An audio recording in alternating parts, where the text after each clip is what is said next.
you for the panel for getting back. We'll keep a little head of schedule. That's always nice when the candidates are here.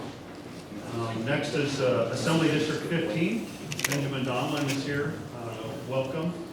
Look forward to your opening statement for a minute and a half, just to tell us a little bit about yourself, and then we'll have questions. So, Mr. Donlon. Good afternoon. My name is Benjamin Donlon, and I'm a realtor. I've been in Las Vegas for 18 years. And I have a few items I'd like to cover. Pull that mic a little closer, please. There you go. I have a few items I'd like to state if possible, then you can ask any questions you so choose.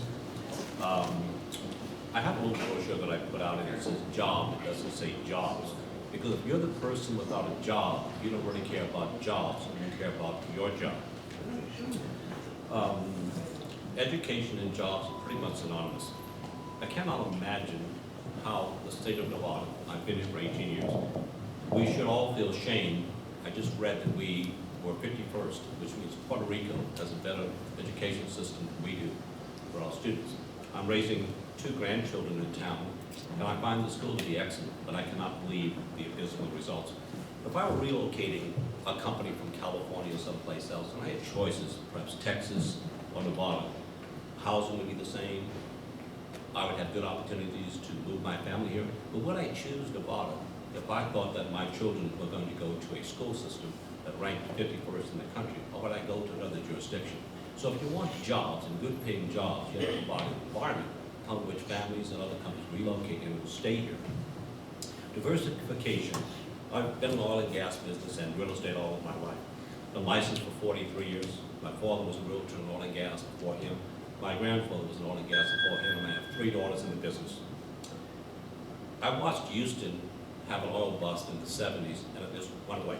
All jobs went away, houses went, that area just collapsed. We are sitting on gaming, and we're sitting on mining, both which could be expanded, particularly mining. And my time? Quick time. That's a quick one. I interrupted him, that's why I gave him a little longer. So thank you, Mr. Donlon. Anything specific you'd like to share, just to conclude? I think that we should diversify our economy. Gold mining is the 4th largest industry in the world here in Nevada, in the current trend. We're ahead of South Africa. We could do more to help our mining industry. We could do more to help our employment industry.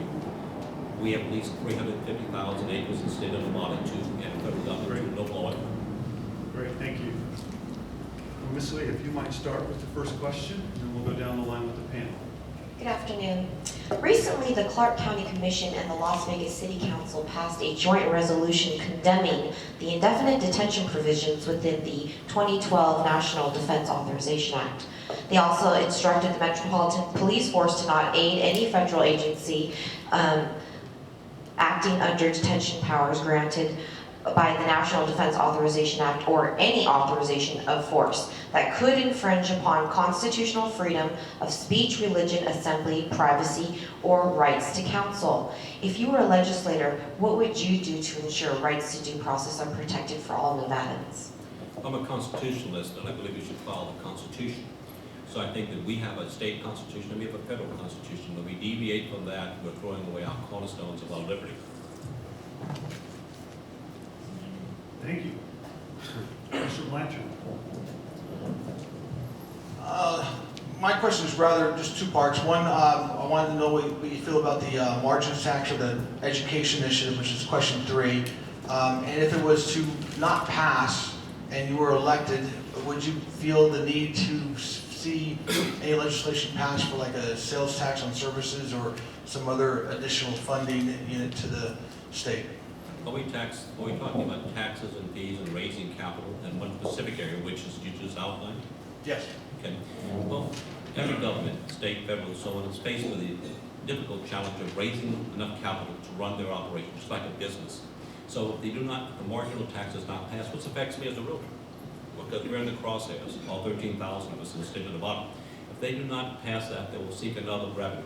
I think it's really an allocation of capital and the raising of the capital. We have to not use special purposes to say we're going to go up to this group or that group or something else. We have to decide what it costs to run the state of Nevada and run it within those means. So if I might follow up, your position on question 3, specifically, you addressed the margins tax, but not his first question. Well, the margin tax, The first question was question 3. okay, Are you for or against that? I'm against the margin tax. I just want to make sure. Please, Mr. Bob. Thank you, Mr. Donlon, for being here today. Would you have voted to implement the Silver State Exchange? I'm sorry? Would you have voted to implement the Silver State Exchange? I believe I covered that when I said I was a constitutionalist and I followed the Constitution. Right. And I think it's unconstitutional, and I think that on May 2nd, in the federal district in Washington, D.C., they will determine whether the House has the ability to raise funds or to bring financial issues over instead of the Senate. The Senate, I believe, is out of line, as do the people bringing the lawsuit in the district of Washington, D.C., that hopefully we heard on Tuesday, making the state exchange and Obamacare illegal. So you would have voted against it? Most certainly. Thank you, Mr. Mr. Donlon, thank you for being here. My question is about land use, public lands. We have public lands, and if the government or some private entity or some people, corporations within Nevada decide to try to take those lands from us, well, what is your position on enforcing the public lands to stay public? Well, I think it's a complicated issue. It's not a very simple issue at the moment to develop it. First of all, there is a group within the western states trying to see if they can reappropriate much of the federal land back to the states under a states' rights issue. There has some standing under the Constitution. We will yet to determine what that's going to appear when they get voiced in court. I think that the public lands are for the public, the people of the bottom, not for enterprise and so on. Many other countries set aside land. In Mexico, they have 3 different land divisions. They have federal, private, and a Hilo land. The Hilo is set alongside for every Mexican national. I think that we deserve as citizens the right to use our public lands as we choose. If that's your question. Thank you. Thank you. Yes, prisons and, is it on? Prisons and jails are overcrowded. How would you address that problem? Well, I don't think there's a problem with overcrowding in prisons and jails. There's a problem with our legislative system that creates laws that give judges the lack of any discretion to make decisions on how to sentence somebody for the duration of the term. And there's no variation. Mandatory sentencing, state and federal. Federal, I mean, what we call the 8 ball, which means you're going to serve 85% of your time.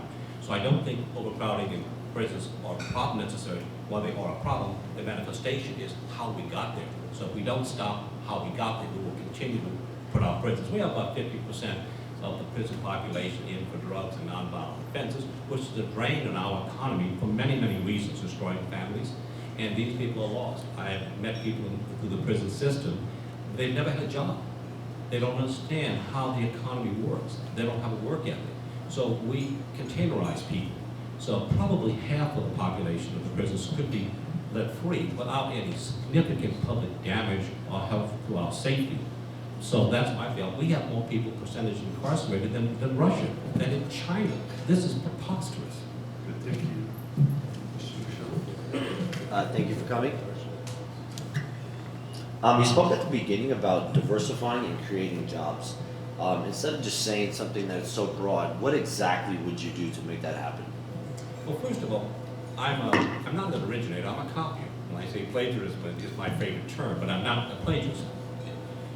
I'll use Waco, Texas as an example. If you all don't know where it's in the panhandle of Texas, and there's oil and gas country. Right now, they don't have minimum wages. You ask, why would they not have minimum wages? Why would they raise them? Because a McDonald's employee makes $13 to $15 an hour in Waco, Texas, because a driller makes $40,000 to $70,000. So by creating good paying jobs, by diversifying your economy, then you'd be able to raise the level of everybody without fooling the minimum wage. How would I diversify? 74% of the gold in the United States comes from Colorado, comes from Nevada in the Carlin Trend. I would make it easier for companies to enter, develop, and exploit these resources safely and with security for the residents of Nevada. We know that we're sitting on a mountain of shale underneath the earth in Nevada. Those jobs pay $40,000 to $60,000 a year. I cannot understand why we haven't, as a state legislature, created a panel or committee to look at high-paying jobs in the areas of energy that are clean and alternative energy. That's how I would get there. Great, thank you. Ms. Brader. Hi, how are you? My question is kind of pretty much the same for every candidate. this last year, there's been a lot of animal abuse cases that have come to light here in Las Vegas. And just recently, it was just finally passed that animal abuse was a felony. How do you feel about a bill that's going to be hopefully created to create an animal abuse registry? Well, obviously I'm sympathetic to the people that care about animals, and I don't have a problem with creating a registry, but I would not want to divert substantial resources to create a registry of people that might have abused an animal who we can put them in prison if they do so. Laws exist on the books right now. The other issue, I'm more interested in the people that have no services than I am interested in having a registry of animals if it took resources. If it were tax neutral, then I'd be interested in doing good, and then take a grant on the budget to create an entity that would protect future, or prevent perhaps future occurrences where people use brutality on animals, because I think we have bigger issues on the people that are living in the streets, the single parents, the children that are not going with food. So if it meant a tax on, if it meant a drain on the general budget, I would be opposed to it because of fiscal standpoints, but if it was tax neutral, I would be for it. Thank you, Mr. Brown. All right, Mr. Donlon, you said you're a real estate broker, is that correct? Agent, yes, sir. 18 years or something? I am as well, and so is Mr. Blanchard. I found an article on you in the Las Vegas Sun, August of last year, talking about you were involved in a company with a fraudulent home loan modifications. Yes, I'd be glad to discuss it. Yeah, I'd like to hear about that, please. My name is Benjamin Donlon, as you know, and I created the input sheet for the loan modification with the Nevada Supreme Court, the Bill Gang. I had a nonprofit in the state from approximately 2000 to 2001. It was a nonprofit working with HUD on Buyer's Assistance Program, which is rules that you're familiar with. We went to a tax preparer on, which I have all the records on. Charleston prepared our 990 EASES, which is a tax form for nonprofits. We added that proof to check to see the validity of that versus that it was fine. Returned that tax form in. The IRS turned down that form 18 months later. We were not notified. During that period of time, we had two modifications that were uncovered because we had lost our position as a nonprofit from the IRS's stamp. Upon doing that, we talked with the Department of Mortgage Lending and made a settlement with those two cases that occurred when we had lost our stamp. We are now in plan check for another nonprofit. So that occurred because of breach of us filing incorrect, which we had taken to the taxpayer first. Thank you. We've now gone down the panel. If there's a follow-up you'd like or something specific that you'd like, that'd be great. But we don't want to go back and forth on Yes, this. did you, it says that you were fined $10,000, and I was curious, did you contest the order? Yes, no, yes and no. We had a statute agreement where we agreed that during that period of time that, unbeknown to us, we had lost our status. We had processed over 500 claims, and no one had a complaint. The Department of Mortgage Lending supervises us, and not had a complaint on any of our actions over the period of about 5 years. So we made an agreement because of our status was lost, even though we virtually filed for a complete refund and sat in court with the state for a complete refund for those two cases. The fine was reduced from $10,000 to $4,000. Thank you. Can we go to any other questions that the panel might have? Yes. How would you put a lock on illegal immigration right now? Well, again, sometimes we get lulled into doing more things we can do. First of all, immigration is a federal issue, not a state issue. We were told as residents and citizens in 1983 that if we nationalized 3,000 foreign nationals, predominantly from Mexico, this would never occur again. So the problem really is, like the prison system is broken for immigration. Unless you correct the system for immigration, you have the manifestations of the problems of a broken system. So more specifically, would I deport 11, 12, 14 million people? I think that's pretty much impractical. What has happened is we have non-political will on the Democratic or Republican side to create a binding set of legislation that would now address our current needs in 2014 for immigration, because we're a country built on immigrants. So we're not against immigrants, we're against people coming here illegally or overstaying and violating our law. If we want to change the laws, then we'll change the future. But if we don't change the laws, we have a problem. I don't think we need a heavily guarded border garrison, because we have regulations that if you hire an undocumented worker, knowingly there's a penalty for it. But we're not enforcing the laws we have, and we're not making it clear for immigration employers and for the people coming to this country. Any other country deports people. Try to go to Switzerland and overstay your visa and see what happens. Go to the Philippines, my wife's Filipino. She's a dual citizen. See what happens if you go to the Philippines and you overstay your visas. That's my position. Thank you. Any others? Please. In regards to that, enforcing the immigration laws we already have, how would you propose to do that? Because it would require resources. Tax money's going someplace to enforce it, and you know, if you said that if someone is hired as an illegal, undocumented, there's penalties. We don't ever hear really about anybody's getting busted on those terms, those conditions. Once again, a complicated issue. How would I divide? First of all, it's not a state's issue. Immigration is a federal issue. Now, they tried it in Arizona with the governor, and they were taken to court when they tried, because inaction of the federal government, to stop people that they think might be perpetrating a crime or might be involved in some fashion, and checking their legality as far as them being into the country.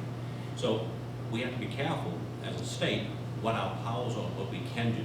If I had a wish list or something that I could do, first of all, it is a felony to knowingly employ an undocumented worker, if you're not aware of that, and you can be prosecuted. But we're not prosecuting anybody for that. We're not prosecuting people on the litany of things. I'm from Louisiana. I was on the phone earlier with my sister, very involved in education. She has a PhD in phonologic, I think it's neurological, how people study and how people learn. And she goes around the United States on a grant evaluating school systems. We talked about Common Core and other things and so on. And getting back to this kind of immigration issue, it's not a real, it's really simple. We just don't have the political will to do it. BP, let me finish. BP has blowout and kills people in the Gulf of Mexico. They're still fighting the oil spill in Alaska from 25 years ago. We don't have the political will to enact a policy that would stop or enforce current laws. Until you do that, you can pass all laws you want. If I might, you brought up a lot about mining and mining possibly, if I heard, paying their share. You know, our Constitution restricts how much mining pays. Are you for changing that and making them pay the same as the other businesses in the state? I think what happens is we have to review everything as far as revenue. I'm not requesting a change in the mining laws or reviewing the mining laws. I'm saying that we have to look where revenue comes from.